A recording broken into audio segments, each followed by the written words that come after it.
on the economy and markets. The Israel-Hamas war clearly raises the world's geopolitical risk, especially with Hamas being supported by Iran and, as Ukraine President Volodymyr Zelensky pointed out today, potentially by Russia as well. This makes the world a more dangerous place and economies even more fragile, as evidenced by the recent rise in oil prices. As someone who stood at the intersection of global politics and the economies, and indeed the Middle East as well, is the former Treasurer Joe Hockey, who was our US Ambassador in Washington and who is now Global President of Corporate Advisory Group Bondi Partners. And Joe Hockey joins me now. Joe, many thanks for your time.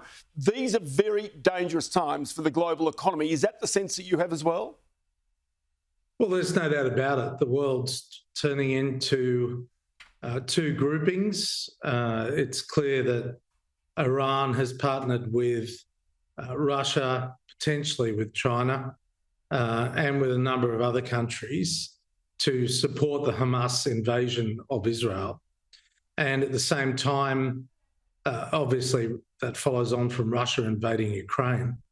Joe Biden is gathering together the allies of Israel and in particular is seeing Western Europe step up as well. So it is a very fragile time for the global economy, but also for world stability.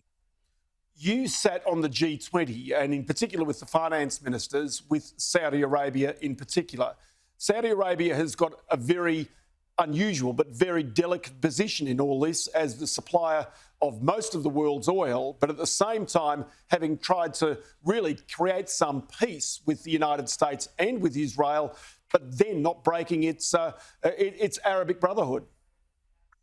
Well, to be honest, Ross, I watched an interview in the United States between Brett Baer from Fox News and MBS from Saudi Arabia.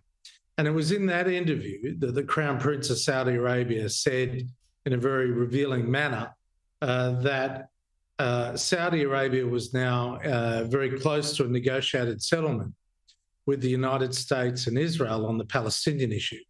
That would have infuriated the Iranians, absolutely infuriated them, who are the sworn enemies of Saudi Arabia. And of course, I can't help but think that there was some direct link between the sentiment in that interview and exactly what happened with the invasion of Israel in the last few days. This is a fragile time. Obviously, a spike in oil prices helps Russia, but at the same time, it potentially helps Iran. And obviously, if there is going to be a very significant and widespread outbreak of war in the Middle East, it will have a profound impact on the US economy, the Western European economy, through higher inflation as a result of higher oil prices. And of course, at the time that you've got the US going to an election, a very close fought election potentially, you've also got the issue of the support for Ukraine in its war with Russia, because clearly any division in the West that could break any of that support for Ukraine is also a win for Russia. Well, you know, I'm going to go even further here, Ross. Nikki Haley is now emerging as the number 2 candidate in the Republican race to Donald Trump, and she's ahead of Ron DeSantis on some polls. She said, and she's a former UN ambassador for the United States, she said in the last 2 days that Israel should not only reinvade Gaza, but should go further, implying explicitly that they should take out Iran.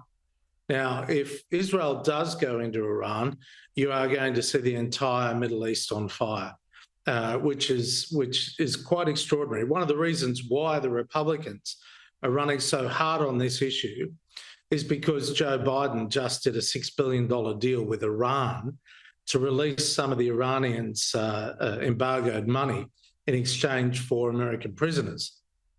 So there are so many moving parts here. The bottom line is that we are in one of the most challenging geopolitical environments of the last 30 years. And I know that's a big statement, but it's very real because it has the potential to draw Western countries into fights in the Ukraine, on the eastern side of the Ukraine, and also significantly now in the Middle East. In history, you and the Prime Minister Anthony Albanese created the Parliamentary Friends of Palestine. So in many ways, you're very familiar with the issues and the pressures of those people inside the Gaza Strip and those areas now being affected by the Israeli bombardment. But then on the other side, you have also been very close to Israel over a very long period also. So, this is, as I say, this is an area which is very familiar to you, even going back inside to your family history. Well, it is. And, there have been many, many days that, like many of my Jewish friends and many of my Palestinian friends, when, as an outside observer, you pray and hope for peace. Now, peace has been unachievable in the Middle East for so long. There are two Palestines. Of course, there's the West Bank, run by the Palestinian Authority, which in a sense, it recognises Israel's right to exist and a two-state solution. And then there's Gaza, where Hamas, fueled by the Iranians, has taken a much more militant approach towards Israel and has never agreed to peace, as is the same in Hezbollah or in Lebanon, where they've just never agreed to leave, to recognise Israel, let alone to leave it in a peaceful state. So there are so many provocations, and at times on both sides. But what this has done is it's unfortunately galvanising all of the angst, anxiety, bereavement of the last 50 years, and it's turning it into a modern conflict. How to pull back from this?